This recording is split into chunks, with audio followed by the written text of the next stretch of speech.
The greatest heist in modern history wasn't carried out with masks and guns. It was orchestrated with a pen, signed into law, and then seamlessly woven into the very fabric of our lives. You don't see it, but you live inside it every single day. This isn't just history, it's the invisible architecture of your world, designed over a century ago by one man, John D. Rockefeller. Imagine a single individual who, in 1870, controlled a mere 4% of America's oil refining. Fast forward a decade to 1880, and that number exploded to 90%. By 1904, his reach extended to 91% of oil production and 85% of all sales. Rockefeller didn't just build an oil empire, he forged the ultimate blueprint for global corporate dominance, a strategy so cunning it lives on unseen in 2025. The fuel in your car, the medicines you take, the tech platforms connecting you, the food you eat, the banks holding your money, they all dance to Rockefeller's tune. His system of complete control, from production lines to policymaking, didn't vanish when his colossal company was broken up in 1911. Oh no, it merely evolved, spreading its tendrils deeper into every corner of our existence. Rockefeller's methods are the bedrock of modern monopolies. Owning every step of the process, swallowing up rivals, bending regulations to his will, and using charitable giving to polish a ruthless image while avoiding taxes. This isn't just about oil, it's about the very operating system of concentrated wealth that we all inhabit. Amazon, Google, Pfizer, JP Morgan, they're not just big companies, they are direct descendants, students of the Rockefeller playbook. So, how did this quiet, unassuming man build a system so powerful it still governs us today? How did the supposed breaking up of his empire actually make him richer? And why, over a century later, do we remain trapped in a world he meticulously engineered? Understanding this isn't academic curiosity. It's recognizing the gears of your own reality, designed to pull wealth upwards into the hands of the few. John Davidson Rockefeller arrived in the world on July 8, 1839, in rural Richford, New York. His father was a traveling con man, peddling fake cures for cancer. His mother, a devout Baptist. This unlikely pairing forged Rockefeller's unique business philosophy. The con man's brutal pragmatism fused with the Baptist's unwavering belief in divine purpose. He could crush competitors without a second thought, genuinely convinced that God had chosen him to bring order and efficiency to industry, no matter the cost. For him, a monopoly wasn't greedy, it was a moral imperative, transforming chaotic waste into streamlined prosperity. Then came 1859 and the discovery of oil in Titusville, Pennsylvania. A chaotic gold rush ensued, fortunes made and lost in the blink of an eye. Thousands swarmed, drilling wildly, leading to unpredictable boom and bust cycles. But a 20-year-old Rockefeller working as a bookkeeper in Cleveland saw not the risky lottery of drilling, but the stable, essential business of refining crude oil into kerosene for lamps. That, he realized, was the true treasure. In 1863, Rockefeller poured $4,000 into his first oil refinery in Cleveland. Within 2 years, it outgrew all others in the city. Yet, Cleveland boasted 30 refineries, locked in a brutal price war, most teetering on the brink of collapse. This crucible birthed Rockefeller's genius. He didn't just compete on price, he decided to eliminate competition entirely. His weapon? A strategy that would become the backbone of corporate America: vertical integration. Most refineries simply bought crude, refined it, and sold the kerosene. They controlled one tiny slice. Rockefeller envisioned owning the entire pie. He bought forests and barrel factories to make his own shipping containers. He acquired railroads and tank cars to move his own oil. He built vast warehouses for storage. And finally, he created his own distribution networks, selling directly to customers. Every link in the chain, every profit center for someone else, he brought under his control. This gave him an insurmountable cost advantage. While competitors paid 25 cents for a barrel, Rockefeller made his for 15 cents. While others paid railroads exorbitant shipping fees, Rockefeller owned the tank cars and negotiated secret rebates, meaning the railroads paid him to ship his oil while charging his rivals more. This wasn't just smart, it was a predatory masterclass. Rockefeller could sell kerosene so cheaply it drove competitors to ruin, all while turning a healthy profit himself. And that's precisely what he did. By 1870, his refining operations had merged into the Standard Oil Company of Ohio, the world's largest. But 4% of American refining capacity wasn't enough for Rockefeller. He then unleashed the second phase of his conquest, horizontal consolidation. If vertical integration is owning the chain, horizontal consolidation is owning every chain. In 1872, he launched what historians call the Cleveland Massacre. Over just 3 months, Rockefeller approached every refinery owner in Cleveland. His offer was simple: sell to him and he'd pay a fair price, often even offering them management positions. Refuse, and he'd launch a devastating price war, selling kerosene below cost until they bled dry. Competitors unable to match his scale or efficiency had 2 choices: surrender or face bankruptcy. Most surrendered. The few who fought lost. By the end of 1872, Rockefeller controlled 25 out of Cleveland's 26 refineries, rocketing from 4% to 25% of American refining capacity in a mere 90 days. This became the blueprint. Offer to buy. If they say no, economically annihilate them, then buy the scraps. It's a strategy that has been perfectly replicated across industries for the last 150 years. But Cleveland was just the beginning. Throughout the 1870s, Standard Oil marched across America, acquiring refineries in New York, Philadelphia, Pittsburgh, Baltimore, using the exact same playbook, crushing secret railroad rebates, unmatched vertical integration, and brutal price wars. By 1879, Standard Oil commanded a staggering 90% of America's refining capacity. This wasn't a business, it was an industry unto itself. Yet true genius lies in solving problems before they even fully emerge. Monopolies, Rockefeller understood, faced 2 major hurdles. First, they were increasingly illegal. The Sherman Antitrust Act would follow in 1890. Second, they were hated. The public reviled Rockefeller, branding him a robber baron, a ruthless tyrant. He needed a legal and public relations solution. He found it in the trust. In 1882, Rockefeller's lawyers engineered the Standard Oil Trust. Since Standard Oil of Ohio couldn't legally own companies in other states, the trust could. It held the stock of all Standard Oil companies across the nation, effectively creating a single colossal entity controlled by Rockefeller and his 41 closest associates. This was the first great corporate trust in American history, setting the stage for every subsequent trust: sugar, tobacco, steel, and evolving into the modern holding company. Think about Alphabet, Meta, Berkshire Hathaway. They are all direct descendants of Rockefeller's trust. Entities that own other companies but produce nothing themselves, shielding the parent, optimizing taxes, and complicating regulatory oversight. By 1904, Standard Oil's grip tightened further. 91% of U.S. oil refining, 85% of final sales. Rockefeller was, without question, the richest man in the world. His personal wealth, adjusted for inflation, peaked around $400 billion in 1913, more than Jeff Bezos, Elon Musk, and Bill Gates combined. And it was all built on the system: vertical integration, horizontal consolidation, and cunning legal structures that funneled control and wealth to the top. The tide, however, was turning.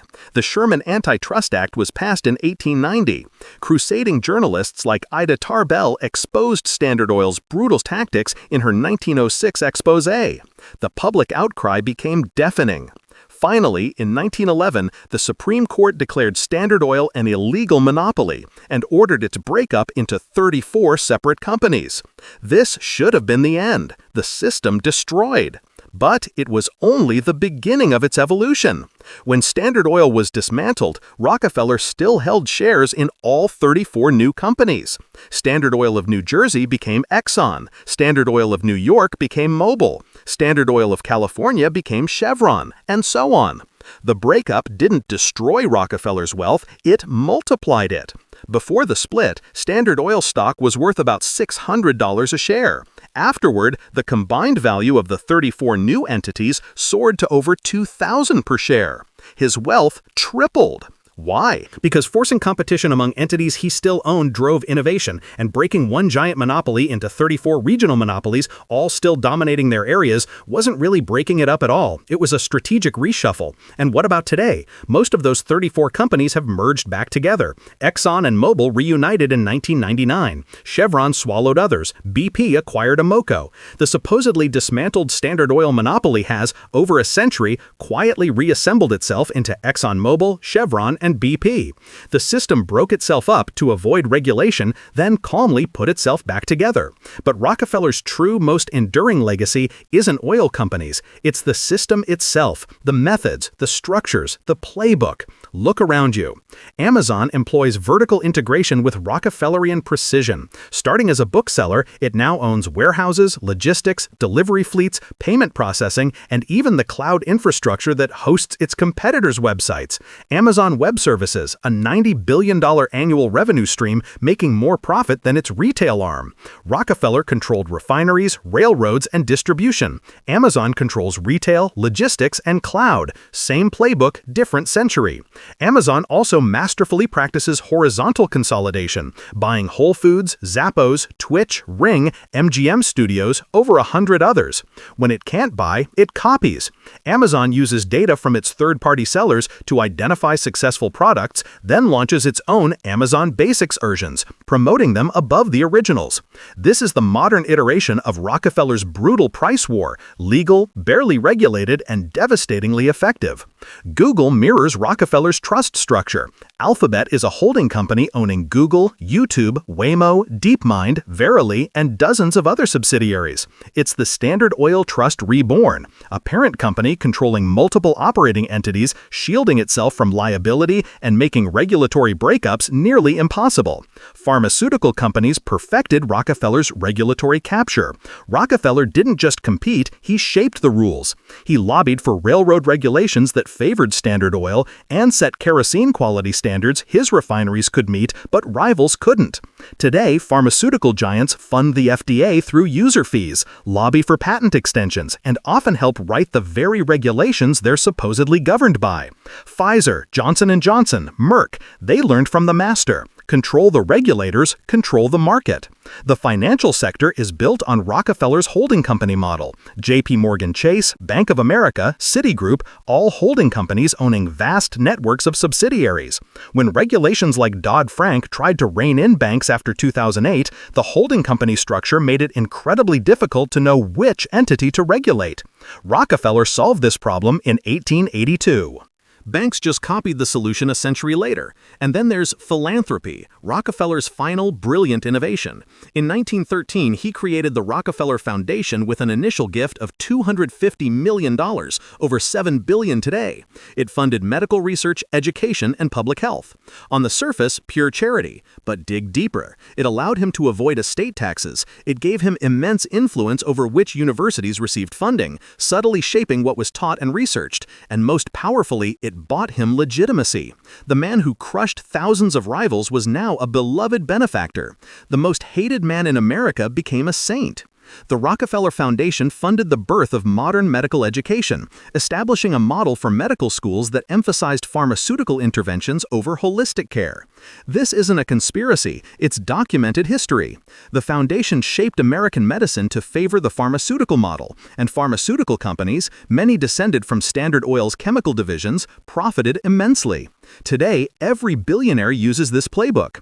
Bill Gates' foundation, Mark Zuckerberg's initiative, Warren Buffett's pledges. These aren't just charity, they are tools for tax avoidance, legacy building, and shaping global policy. Rockefeller invented the model. Modern billionaires merely perfected it. The Rockefeller family itself remains powerful. Its wealth, estimated at $11 billion, spread across hundreds of trusts and foundations. They continue to influence policy and fund research 150 years after John D. started Standard Oil. And here's the most critical part. The system isn't designed to be escaped. It's designed to be invisible until you're already completely enmeshed. You buy gasoline from ExxonMobil or Chevron, descendants of Standard Oil. You shop on Amazon using its Rockefeller-esque vertical and horizontal power. You search on Google, structured like a modern Standard Oil trust. You take pharmaceuticals developed through a medical system shaped by Rockefeller Foundation grants. You bank with institutions built on his holding company model. And your taxes fund regulations often written by the very industries they're supposed to regulate. This system is self-perpetuating. It concentrates wealth, it eliminates competition, it captures regulators, and it uses strategic giving to buy legitimacy while sidestepping taxes. This is the Rockefeller system, not a conspiracy, but corporate structure, legal, accepted, and replicated by every dominant company in every major industry. You can't buy oil that isn't connected to Standard Oil's lineage. You can't avoid Amazon's logistics network. You can't opt out of a pharmaceutical model rooted in Rockefeller's vision. You can't escape the banking system built on his framework. You live inside this machine, and it extracts wealth from you every single day, funneling it to the top exactly as Rockefeller designed it to do in 1870. Consider the difference. Andrew Carnegie built steel mills. When he died, U.S. Steel remained, but his personal control ended. Cornelius Vanderbilt built railroads, which fragmented after his death. J.P. Morgan built financial empires that continued, but his personal dominance faded. But Rockefeller? He built a system. And systems don't die with their creators. They evolve, they adapt, they spread. Standard Oil was broken up in 1911, but the model of vertical integration spread to every industry. The trust structure became the holding company. Regulatory capture evolved into sophisticated lobbying. Philanthropy transformed into strategic foundations. Every piece of Rockefeller's system was copied, refined, and embedded into corporate law, tax codes, and regulatory frameworks. He died in 1937, but his system only grew stronger because it wasn't dependent on him. It was structural. Let me show you how this system silently extracts wealth from your pocket. You need gasoline. You have a choice. Exxon, Chevron, BP, Shell.